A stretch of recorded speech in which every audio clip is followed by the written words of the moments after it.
All right, so in the first three examples, it says tell whether the information in the diagram allows you to conclude that point P lies on the perpendicular bisector of RS or on the angle bisector of DEF, and then explain your reasoning.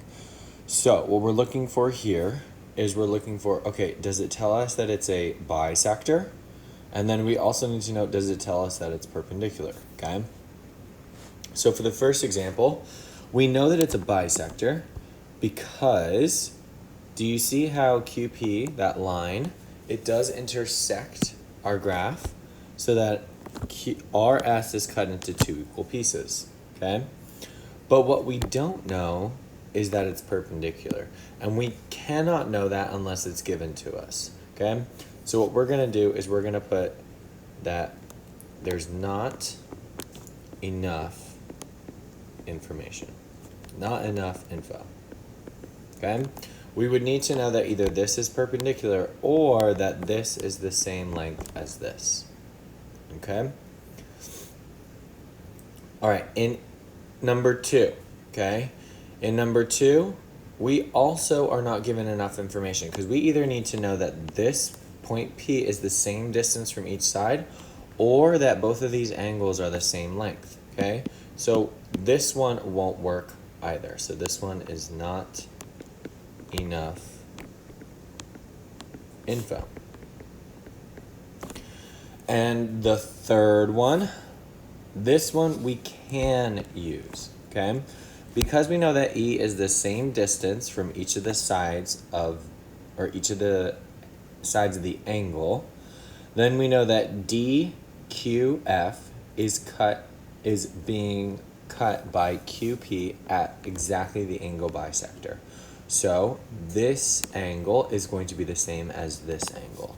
So we know that yes, P lies on the angle bisector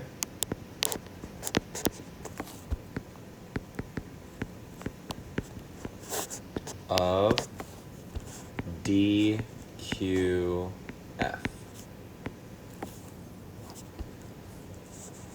And it's because the converse of the angle bisector theorem, okay? Always remember, if you're ever proving that the angles are congruent, like we did here, do you see how we wrote in these angle marks? That's always going to be your converse. If you're ever proving that the two sides are congruent, so let's say we weren't given that those two segments are congruent, then that would be the regular angle bisector theorem. Okay, moving on. Number 4, find the indicated measure and explain your reasoning, okay? So what we need to know is we need to know that first, DB is perpendicular, and we also need to know that we're also given that this is the same length as this. So AD is the same length as CD. So if D is the same length from each of the endpoints, then all we need to do is prove that this is 90 degrees, and we're golden. And we know it's 90 because inside this triangle over here on the right, we've got 60 degrees, we've got 30 degrees. Therefore, this angle must be 90 degrees, okay? Because inside of a triangle, you can only add up to 180 degrees, okay? So you can do 180 equals 60 plus 30 plus your missing angle, let's just label it X. You would get 180 equals 90 plus X, and then you would subtract 90 from both sides. You would get 90 equals X. All right, so if that angle is 90, we also know this angle is 90. So we know that it is a perpendicular bisector, and therefore this is the same as this, okay? Now, when we're talking about which theorem we used here, okay, this theorem would be the converse perpendicular bisector theorem.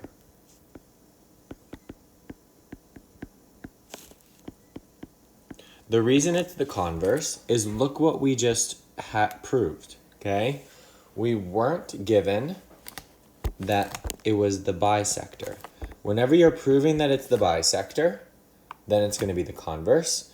If you're proving that D was the same distance from the two endpoints of your segment, A and C, so if we weren't given those two first segment marks, then that would be the regular or perpendicular bisector theorem. Okay, so if we know that those two segments, AB and BC, are the same, if AB is the same length as BC, then we can just use AB, we can substitute the negative x plus 25. And for BC, we can substitute the 3 times 2x minus 8. We would distribute that 3, and we would solve. So we get negative x plus 25 equals 6x minus 24. And then we would just subtract 25 from both sides. And then you would subtract 6x. And you would get negative 7x equals negative 49. Divide by negative 7, you get x equals positive 7. So x is positive 7, but it's looking for us to find a c. So if x is 7, that would make this segment negative 7 plus 25, which is just 18 then. And if this segment's 18, this segment also has to be 18. So together, AB plus BC equals AC. Therefore, 18 plus 18 equals AC. And you get 36 equals AC. Now, I don't need all this stuff going on, okay? But part of your explanation should have included the converse of the perpendicular bisector theorem, okay? Because that's how we proved that AB is equal to BC. All right, number 6. 2x plus 3 is this angle, and then 5x minus 24 is the other angle. Look, guys, we're given that these two sides are the same length. They're both 9. So right off the bat, what theorem are we going to use? This is the converse angle bisector theorem. And what that proves for us in this example is that this angle is the same measure as this angle.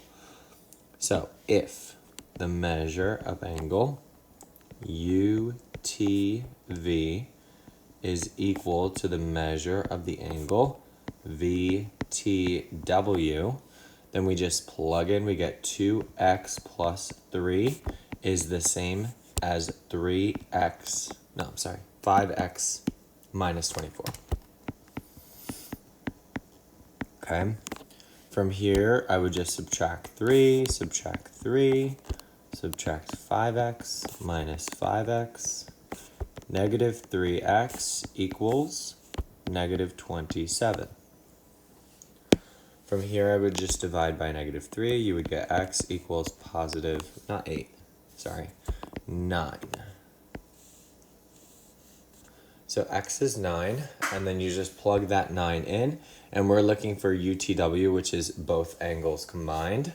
I'm going to get 18 plus 3, which would be 21 over here. So that this is 21 degrees, this is 21 degrees. The whole angle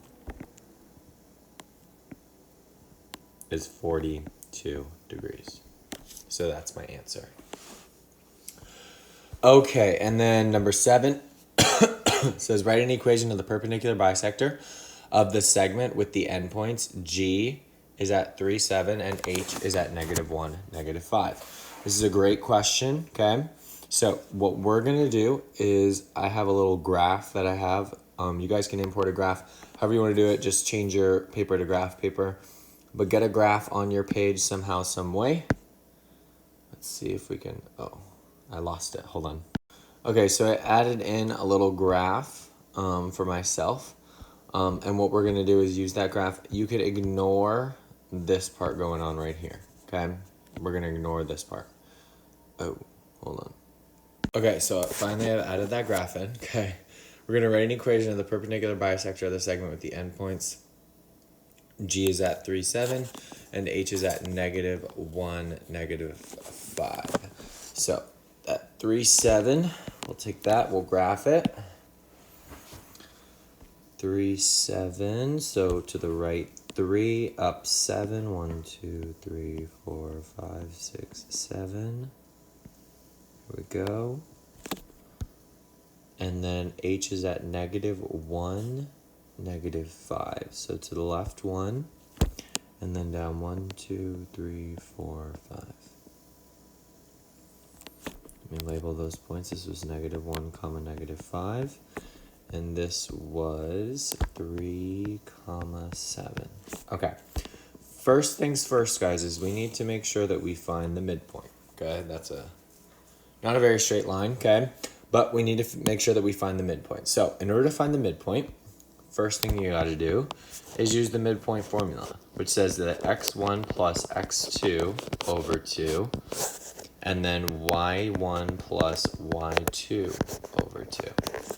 And what we're gonna get here is we're just gonna add the x coordinates, which are 3 and -1, divided by 2. And we're gonna add the y coordinates, which are 7 and -5. And divide by 2.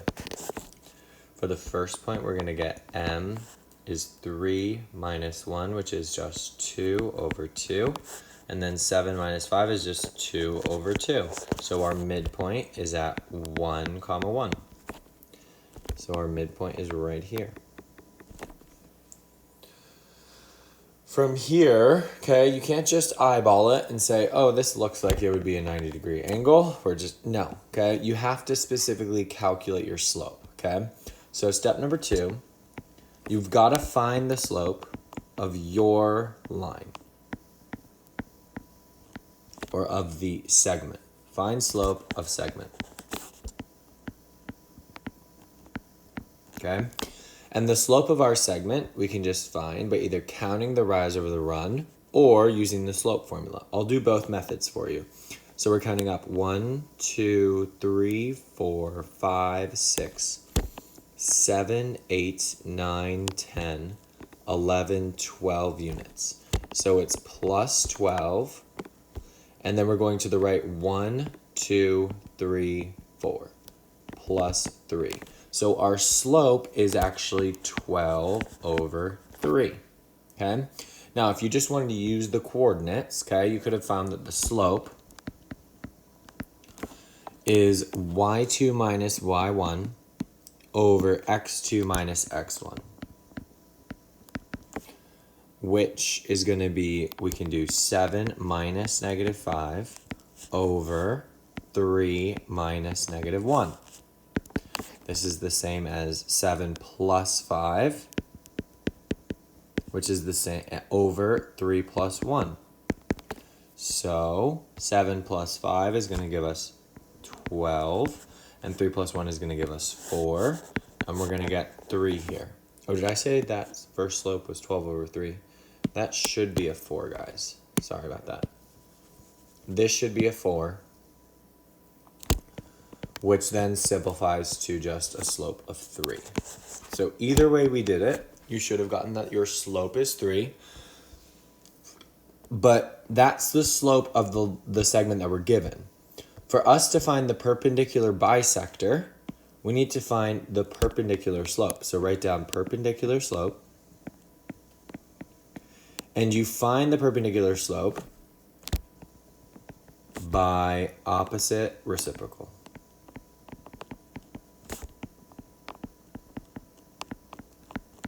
Okay, so the opposite reciprocal of 3 is technically 3 over 1. You have to flip the fraction, so make it 1 over 3, and change the sign. So our slope needs to be -1 over 3, okay? Now, we found the hard part. We found the perpendicular slope. We just need to use that slope to plot another point and then draw a line through it. So, if our slope is -1 over 3, we're going to use that. Remember, slope is rise over run, so our rise is -1, so we're going to go down 1.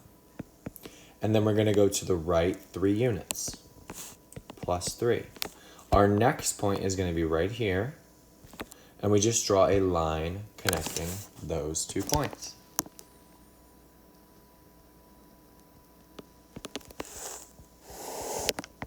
And look, double check, it should look like they're perpendicular. This one definitely does. And we found our perpendicular bisector, okay? Now, we still don't know where that crosses the y-axis because it's asking us for an equation of the perpendicular bisector, okay? But we do know that the point that it goes through, we can use the midpoint, which is 1, 1. And we do know that the slope is -1/3. So we're going to write y equals mx plus b.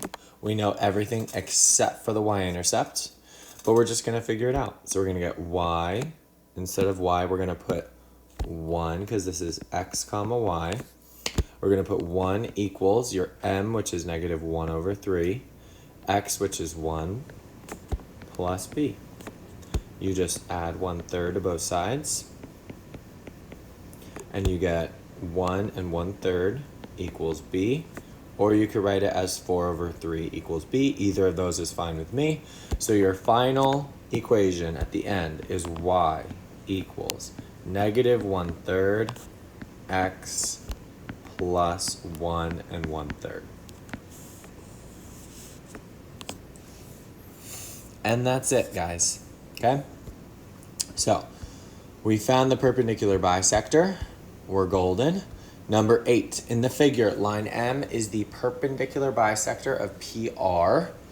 Is point Q on line M? Is point S on line M? Explain your reasoning, okay? So point Q, this one over here, is not on line M.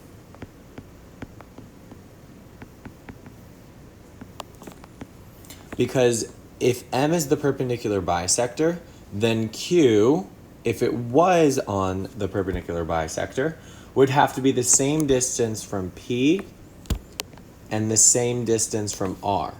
Now those distances are 13 and 12. And 13, last time I checked, does not equal 12. So that's why it does not lie on the line M. Now, point S certainly does lie on the perpendicular bisector, which is M.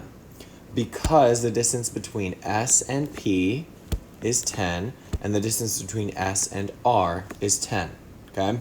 So we know that S lies on the perpendicular bisector by, this is just the generic perpendicular bisector theorem.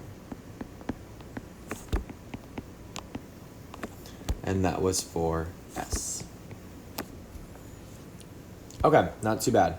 And number 9, you are installing a fountain in... Oh, I think this got cut off. There we go. You are installing a fountain in the triangular garden pond shown in the figure. You want to place the fountain in the same distance from each side of the pond. Describe a way to determine the location of the fountain using angle bisectors.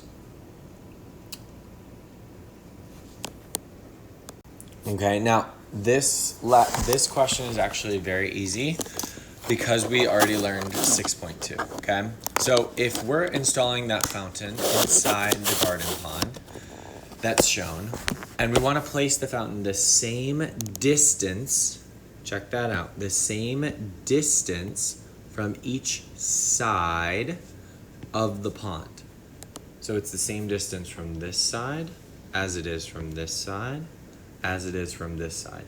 We have a point that fills that definition, and that point is the incenter. Okay? Now how we find the incenter is we need to put all the angle bisectors of our triangle, and wherever they meet, that's our incenter.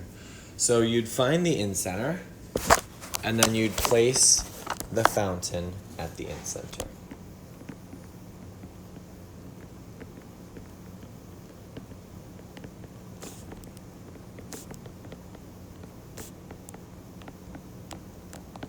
And in doing that, then the fountain will be the same distance from all the sides.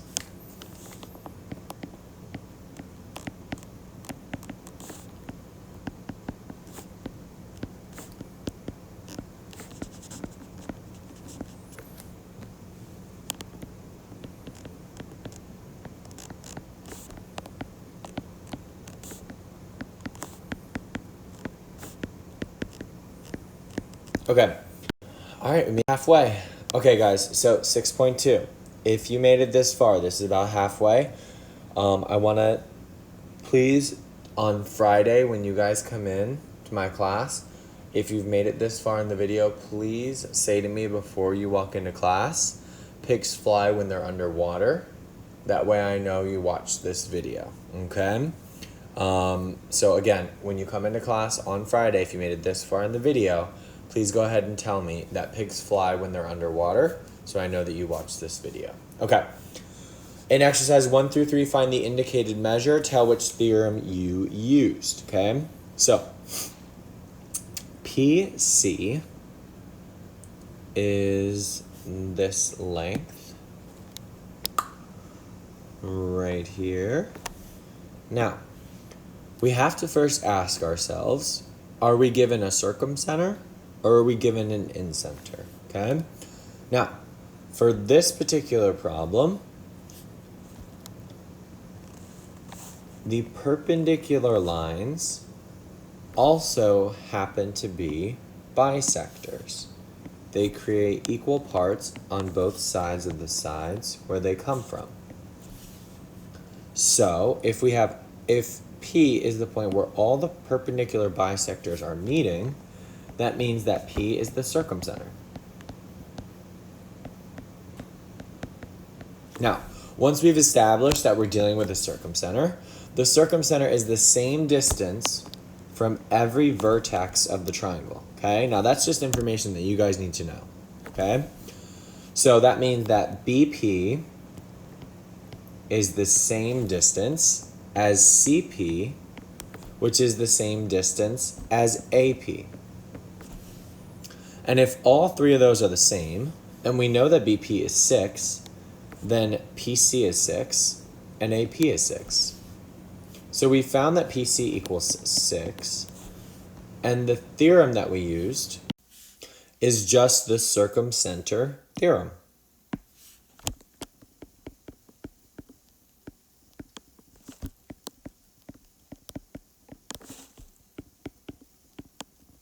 The circumcenter theorem says that the circumcenter is the same distance from each of the vertexes of that circumcenter, the vertexes of the triangle. Okay, number 2.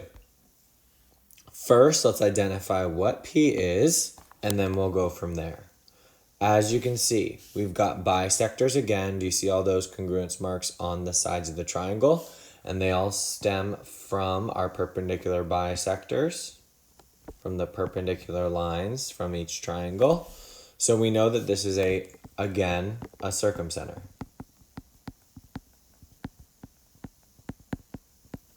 Knowing that, then the distance between each of the circumcenter and each of the vertexes, so B, C, and A should be the same.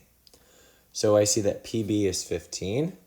That would mean that CP is also 15, which would also make AP 15. Once we know that, we say AP equals 15, and this was also the circumcenter theorem.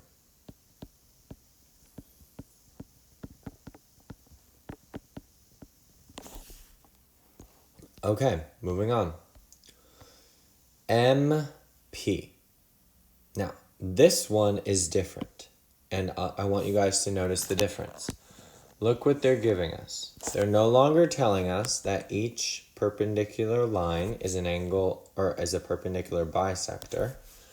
They're telling us that all of those lines stemming from the angles of the triangle are angle bisectors of the angles of the triangle, okay? So that means that P is no longer an incenter. P is no longer a circumcenter. P is now an incenter. Now, the definition of an incenter is different, okay? The definition of an incenter says, okay, an incenter is the same distance from each side of the triangle. So these 90-degree perpendicular lines to each side of the triangle are all going to be the same length. So MP is going to be the same as LP, which will be the same as NP. So if we're looking for NP, and we know that NP is 11, MP must also be 11, and LP must also be 11. So if all three of those are 11, we just say NP is equal to 11. And this, guys, all we used was the in-center theorem.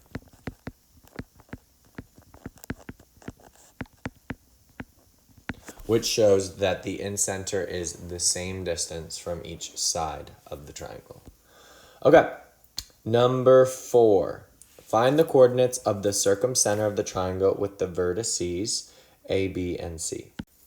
All right, so I've added in my graph. Ooh, let's see if we can somehow zoom together. There we go.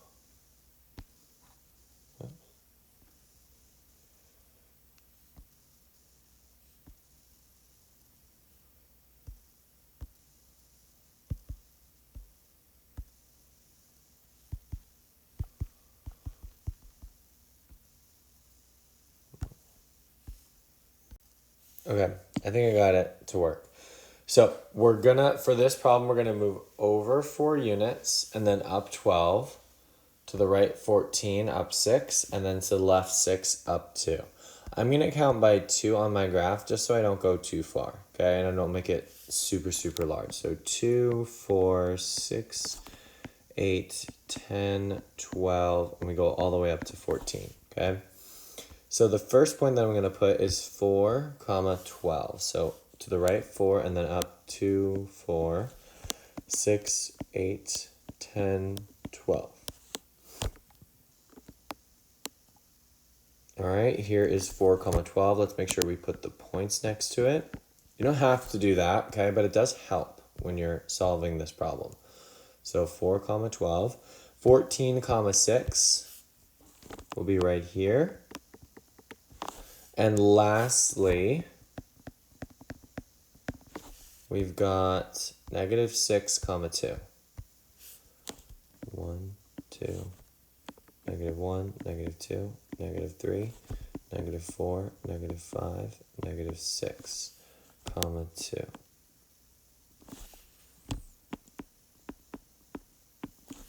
So we got a nice little triangle.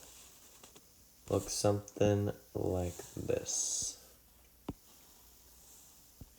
Now, it is an obtuse triangle, so we know our circumcenter is going to lie somewhere outside of the triangle, okay? Now, unfortunately for this problem, none of the sides are super easy, okay? None of them are vertical or horizontal. So we're going to have to go one by one, okay? And we're going to have to find the perpendicular bisector of each one, okay?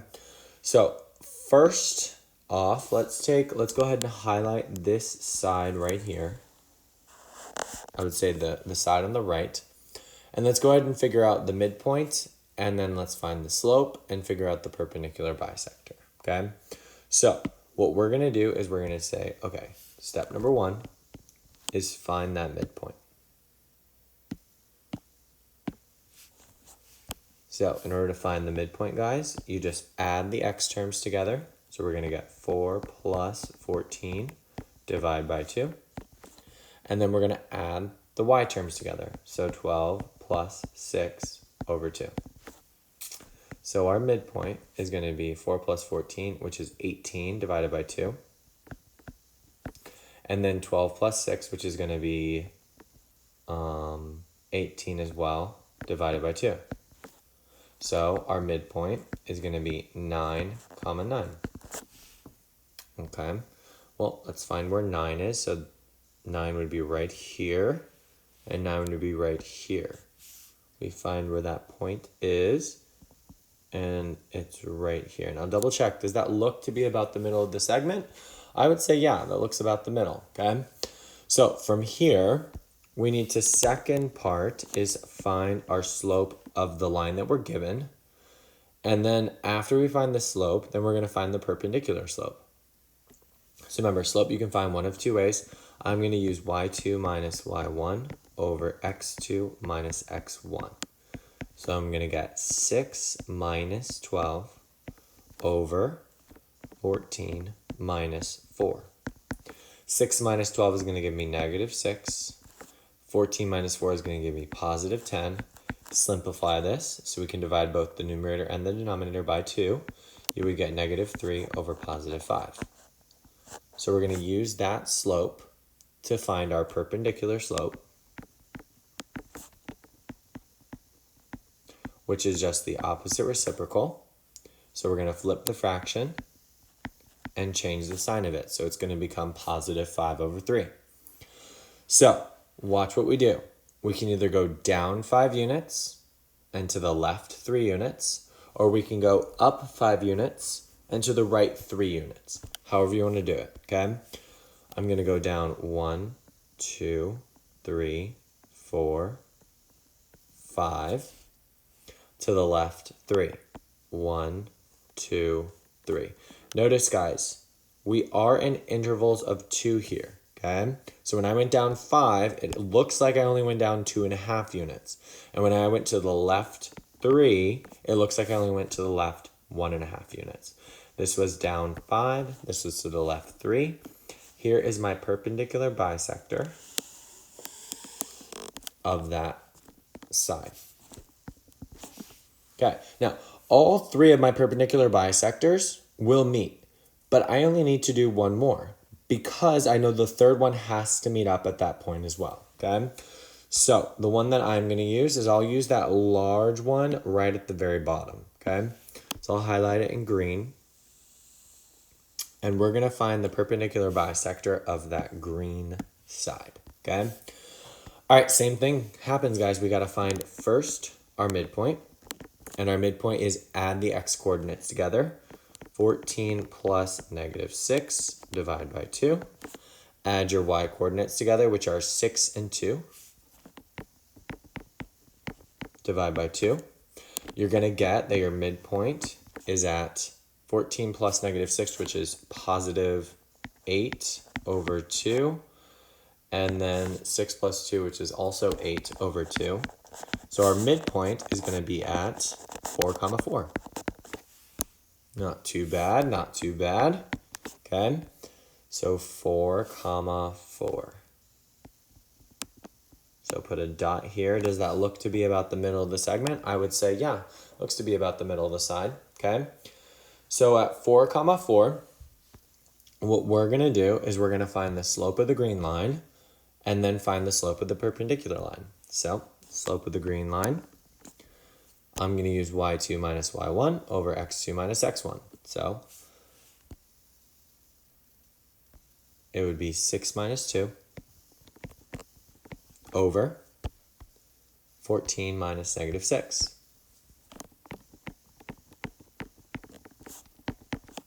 So this is going to be 4 over 14 minus negative 6 is 14 plus 6, which is just 20. This simplifies. You can take out a 4 from both the top and the bottom. So you're going to get 1 over 5.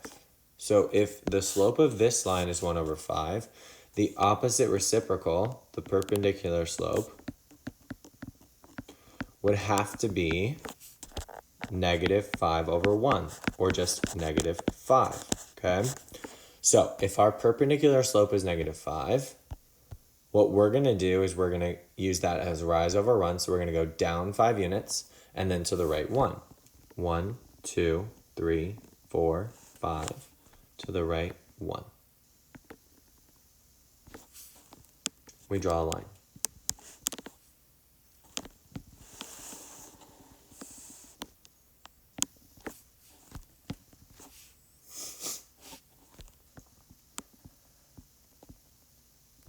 Okay, we put a dot and we can approximate this to the best of our abilities. Okay, so the point that we got for the circumcenter, it's definitely between 0 and 2.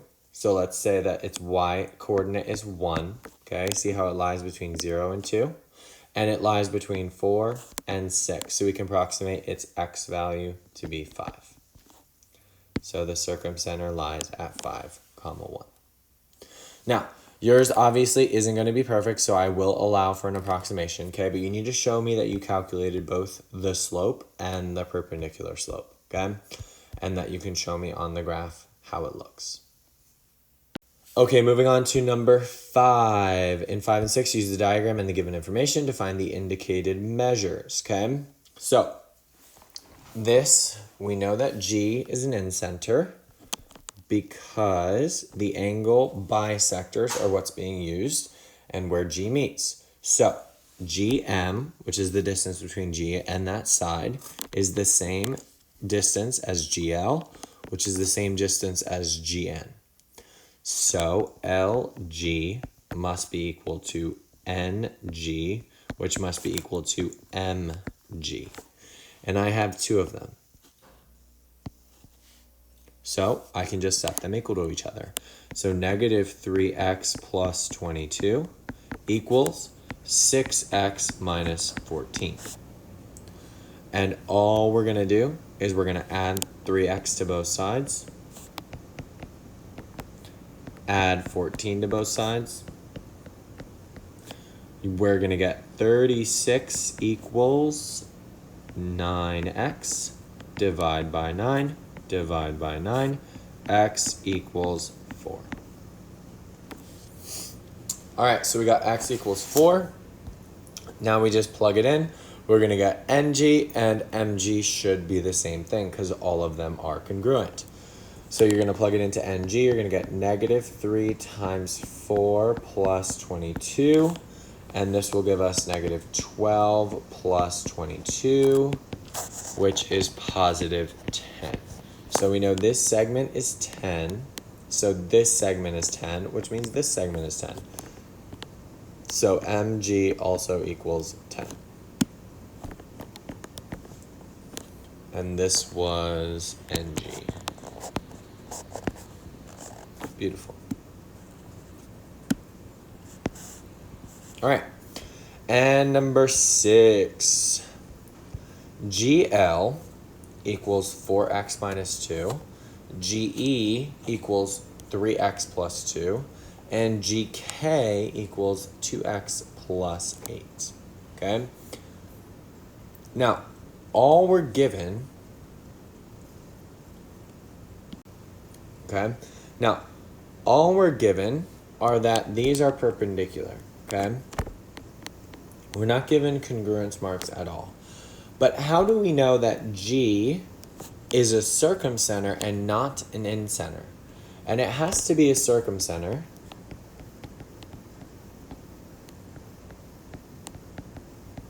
because it's outside the triangle, okay?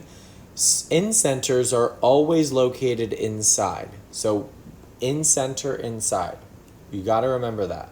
Circumcenters can be located inside on the triangle or outside the triangle, depending on the type of triangle that you have, okay? So this one's a circumcenter.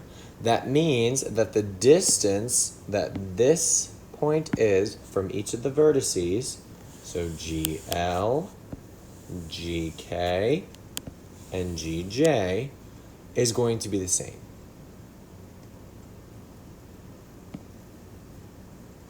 So what we do, we said GK needs to be the same as GL.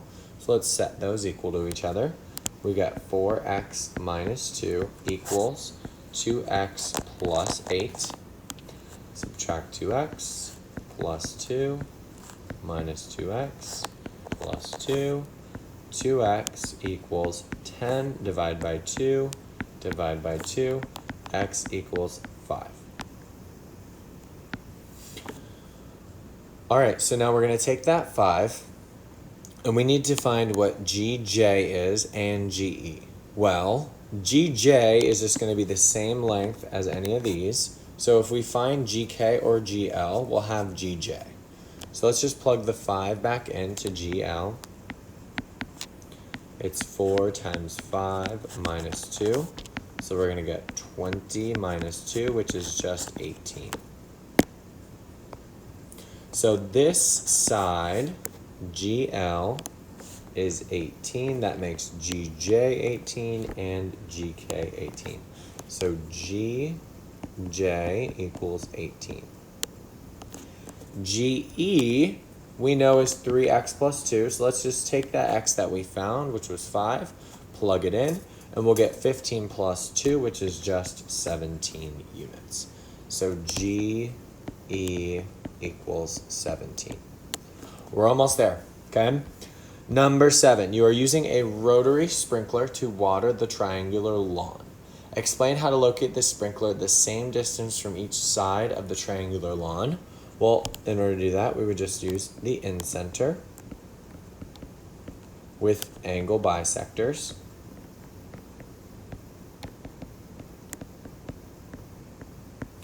Explain how to locate the sprinkler the same distance from each vertex of the triangular lawn. That would be the circumcenter. And we would use perpendicular bisectors for that one. And then in 8, it says explain when the circumcenter of a triangle lies outside the triangle. And that happens when your triangle is obtuse. If it's right, it's not going to be in the triangle, it'll be on the triangle.